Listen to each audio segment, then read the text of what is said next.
triangle inequality theorem.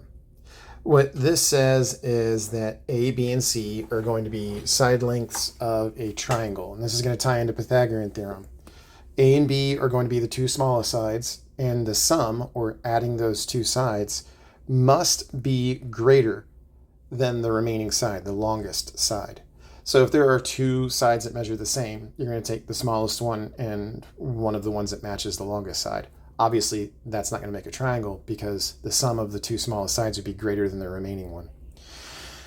So just as an example, you got 3, 6, and 8. The two smallest sides are 3 and 6. 3 plus 6 is 9. 9 is greater than 8, so yes, this is a triangle. So if you come out to be A plus B is equal to C, now that's not greater. It's still not going to be able to reach. That those two sides and that the long side connecting to it will not have enough distance to be able to connect it to the other two. So it must be greater than. If it is equal to or less than, it is a no-go.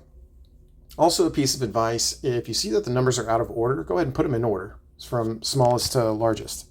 So we can see 4, 10, and 10. Does this make a triangle? Well, let's take a look. 4 plus 10 has to be greater than 10. Is 14 greater than 10? Yes.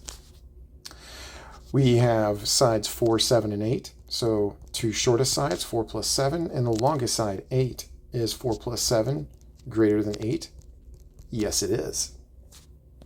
You can see that we have the sides of a triangle that is 0.1 plus 1.4 has got to be greater than 1.5.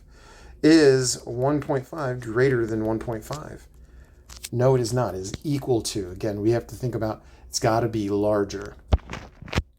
A triangle has two sides of 12 and 2. What is the largest possible whole number length for the third side? Okay, so we know that 12 plus 2 has to be greater than whatever the third side is. So we know that 14 has to be greater than x. So the highest possible whole number where 14 could be greater would be 13. That is what makes the statement true. Is 14 greater than 13? Yes. Is that the highest possible whole number length for the third side? Yes, because the only other side length that would be greater than 13 would be 14. 14 is not greater than 14. So x, the remaining side, would be 13. So A plus B has to be greater than C.